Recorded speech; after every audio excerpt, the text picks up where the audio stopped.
ඔයා දන්නවද ඉන්ඩස්ට්‍රියේ වැඩිපුරම මේ Excel වලින් යූස් කරන ෆන්ක්ෂන් එක මොකක්ද කියලා? ඒක තමයි VLOOKUP. ඉතින් ඔයාලට මේ VLOOKUP ෆන්ක්ෂන් එක හරියට ගහගන්න ඕන නම් ප්‍රැක්ටිකලි මේ VLOOKUP එක වැඩ කරන්නේ කොහොමද කියලා දැනගන්න ඕන නම් වීඩියෝ එක අන්තිමටම බලන්න. right මෙන්න තියෙනවා VLOOKUP ෆන්ක්ෂන් එක. එතකොට මේ VLOOKUP ෆන්ක්ෂන් එක අපි මොනවාටද යූස් කරන්නේ? අපිට මේක යූස් කරන්න පුළුවන් ඔයා ඩේටා එකක් දන්නවා. හැබැයි මේකට අදාළ ඉන්ෆෝමේෂන් එක තියෙන්නේ වෙනත් රේන්ජ් එකක, වෙනත් ෂීට් එකක, වෙනත් ටේබල් එකක වෙන්න පුළුවන්. ඒතර ඔයාගේ ඩේටා එක අර රේන්ජ් එකෙන් හොයලා අදාළ ඉන්ෆෝමේෂන් එක පුල් කරලා ගන්න තමයි මේ lookup functions යූස් කරන්නේ. right ඔයාලට කියපු දේ පැහැදිලි නැත්නම් මම එක්සැම්පල් එකක් දෙන්නම්. මෙන්න මේ විදිහේ එක්සැම්පල් එකක්. හිතන්න මෙතන මට තියෙනවා නම් තුනක්. ලහිරු බණ්ඩාර, රුවන් ලක්මාල්, චාමර සිල්වා කියලා. එතකොට මේ තුන් දෙනාගේ කම්පැනිස් තුන තමයි මට දැනගන්න ඕනේ. එතකොට මේ නම් වලට අදාළ කම්පැනිස් වල ඩීටේල්ස් තියෙන්නේ මෙන්න මේ අදාළ රේන්ජ් එකේ. හරිද? එතකොට මට ඕනේ මෙන්න මේ අදාළ රේන්ජ් එකෙන් හොයලා මෙන්න මෙතනට ලහිරු බණ්ඩාරගේ කම්පැනි මොකක්ද, රුවන්ගේ කම්පැනි මොකක්ද, චාමරගේ කම්පැනි මොකක්ද කියලා දාගන්න. එතකොට මේ වැඩේට තමයි අපි මේ lookup function එකක් use කරන්නේ. ඒ කියන්නේ ඔයා දන්න data එකක් තියෙනවා. ලහිරු බණ්ඩාර ඔයාට නම් ටික වාගාව තියෙනවා. but ඔයා ගාව මේ කම්පැනිස් ටික නැහැ. ඒ ටික තියෙන්නේ ඔයාගේ data source එක. හරිද? හිතන්න ඔයා imagine කරන්න මේක තියෙන්නේ වෙනම sheet එකක, වෙනම table එකක, වෙනම workbook එකක වෙන්නත් පුළුවන්. right එතකොට ඔයා කොහොමද මේ අදාළ කම්පැනි එක හරියට මේ අදාළ එක්කෙනාට ඉස්සරහින් මේ විදිහට fill කරගන්නේ? right එතකොට මේ වගේ අවස්ථාවකට තමයි අපි VLOOKUP function එක use කරන්නේ. right එතකොට මේ VLOOKUP එක ඔයා ඔලුවට දාගන්න ඕනේ මෙයා ඒජන්ට් කෙනෙක් විදිහට. ඒ කියන්නේ ඔයාගේ රික්වයර්මන්ට් එක හරියට කියනවා නම් හරියට මේ Excel එකට ඔයාගේ රික්වයර්මන්ට් එක දෙනවා නම් අන්න ඔයාට හරි ආන්සර් එක එයා අනිවාර්යයෙන්ම දෙනවා. right එතකොට අපි VLOOKUP එක හැදිලා තියෙන්නේ කොහොමද කියලා බැලුවොත් මම මෙතන සමාන ලකුණක් දීලා VLOOKUP කියලා ටයිප් කරනවා. right එතකොට මෙතන ඔයාලට පෙන්නනවා hints හතරක් තියෙනවා. එකක් තමයි first hint එක lookup value, දෙවෙනි hint එක table array, තුන්වෙනි එක column index number, හතරවෙනි එක range lookup. එතකොට මෙන්න මේ හතර තමයි මේ ඒජන්ට් මේ VLOOKUP කියන ඒජන්ට් ඉල්ලන requirements ටික. එයා මේ ප්‍රශ්න ටිකක් තමයි අහන්නේ. ඒකේ breakdown එක මම මේ පල්ලෙහා මෙතන දාලා තියෙනවා. එතකොට lookup value එක කියන්නේ මොකද්ද? lookup value එක තමයි ඔයා කාවද හොයන්නේ කියන එක. ඔයා කාවද හොයන්නේ? right එතකොට මේ example එකට අදාළව අපි හොයන්නේ මේ නම් ටික. right දැන් මම VLOOKUP කියලා type කරනවා. දැන් මෙන්න මේ ඒජන්ට්ව අපි අපේ සෙල් එකට අරගෙන ඇවිල්ලා තියෙන්නේ. හරිද? එයා මුලින්ම අහනවා lookup value. දැන් අපි කාවද හොයන්නේ? මේ ලහිරු බණ්ඩාරව තමයි හොයන්නේ. ඊට පස්සේ මේ කමාව දාපු හැටියෙම මෙන්න මේ ඒජන්ට් දන්නවා මම ඉල්ලන්නේ මේ ලහිරු බණ්ඩාරට අදාළ ඉන්ෆෝමේෂන් එකක්. එතකොට ඒජන්ට් එන ප්‍රශ්නේ තමයි මේ ලහිරු බණ්ඩාරව එයා කොහෙන්ද හොයන්නේ කියන එක. ඒක තමයි මේ ටේබල් ඇරේ එකක් විදිහට එයා අපෙන් ඉල්ලන්නේ. එතකොට ඔයා මේ විදිහට අදාළ රේන්ජ් එක සිලෙක්ට් කරන්න ඕන.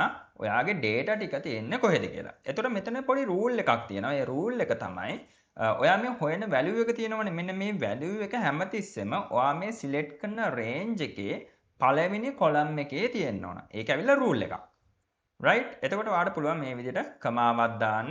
කමාවක් දාපු හැටියෙම මේ ඒජන්ට් දන්නවා මෙන්න මේ ලහිරු බණ්ඩාර කියන මෙන්න මේ first lookup value එක හොයන්න ඕනේ මෙන්න මේ අදාළ රේන්ජ් එකෙන්. එතකොට ඒ අදාළ රේන්ජ් එකේ පළවෙනි කොලම් එකේ තමයි මෙන්න මේ lookup value එක ඉන්නේ කියන අන්නේ ඉන්ෆෝමේෂන්ස් ටික දැන් ඒ ඒජන්ට් හොඳටම දන්නවා. right එතකොට මේ කමාව දාපු හැටියෙම මෙන්න මේ ඒජන්ට් තව චූටි වැඩකුත් කරනවා. ඒක තමයි මෙයා බලනවා මම කොලම්ස් කීයක් සිලෙක්ට් කරලා තියෙනවද මේ රේන්ජ් එකේ. කොලම් 1යි 2යි 3යි. එතකොට කොලම්ස් 3ක් දැන් මේ රේන්ජ් එකේ සිලෙක්ට් කරලා තියෙනවා. එතකොට එයා අර කරන පොඩි වැඩේ තමයි එයා මෙන්න මේ ෆස්ට් කොලම් එකට 1 කියලා දාගන්නවා, දෙවෙනි කොලම් එකට 2 කියලා දාගන්නවා, තුන්වෙනි කොලම් එකට 3 කියලා දාගන්නවා. එතන මෙහෙම එයා කොලම්ස් අංකණය කරගන්නේ රීසන් එකක් ඇතුව. මම ඒක පොඩ්ඩක් highlight කරන්නම් මෙන්න මේ විදිහට. right එතකොට මේ VLOOKUP agent හොයන value එකක් තියෙනවා කොහෙන්ද හොයන්නේ කියලා තියෙනවා. එතකොට මේ කමාව දාපු හැටි වෙන process එක තමයි අපි select කරපු range එක මෙන්න මේ range එක එකේ පළවෙනි cell එකට ඇවිල්ලා එයා මෙහෙම පල්ලෙහාට බලන් එනවා මේ ලහිරු බණ්ඩාරද ඉන්නේ නැහැ. ලහිරු බණ්ඩාරද නැහැ. ලහිරු බණ්ඩාරද නැහැ. ඔහොම මෙහෙම පල්ලෙහාට ඇවිල්ලා මෙයා මේ ලහිරු බණ්ඩාරව match වෙනකම්ම උඩේ ඉඳන් පල්ලෙහාට මේ විදිහට එනවා. right එතන මෙයා මැච් වුණ හැටියෙම අර අපි සිලෙක්ට් කරලා තියෙන කොලම්ස් තුනක්නේ. එයා මෙන්න මේ විදිහට ඔය කොලම් තුනම මේ විදිහට highlight කරගන්නවා. එතන මොකද්ද කරේ? මෙන්න මේ ලහිරු බණ්ඩාරව එයා ෆස්ට් කොලම් එකේ පල්ලෙහාට ඇවිල්ලා හොයාගෙන ගිහිල්ලා මැච් වුණ හැටියෙම එයා මේ විදිහට අපේ අදාළ රේන්ජ් එකේ අදාළ රෝ එකම මේ විදිහට highlight කරගත්තා. right දැන් තුන්වෙනි හින්ට් එක තමයි column index number එක. ඒ කියන්නේ කාවද ඕනේ. දැන් එයාට මේ ලහිරු බණ්ඩාරට අදාළව හෝම් ටවුන් එක දෙන්නත් පුළුවන්, කම්පැනි එක දෙන්නත් පුළුවන්. right එතකොට අහනවා මගෙන් ඔයාට කාවද ඕනේ? දැන් මට මේ අවස්ථාවේදී මට ඕනේ කම්පැනි එක. එතන මම මෙතන කම්පැනි කියලා මේ විදිහට එයාට දෙනවා.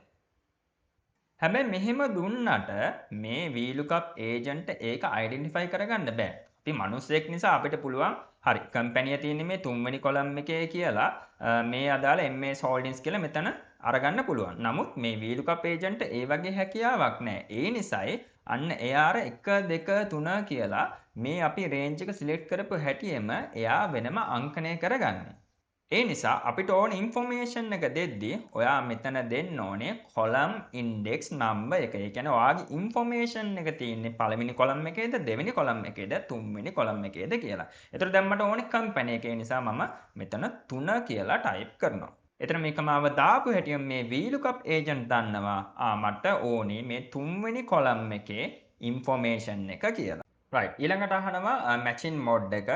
එතන මෙතන තියෙනවා match mode දෙකක් approximate සහ exact match එක. එතකොට මේ අවස්ථාවේදී අපි use කරන්න ඕනේ exact match එක. මොකද approximate match එක use කරන්නේ sort කරපු ranges වල data lookup කරද්දී.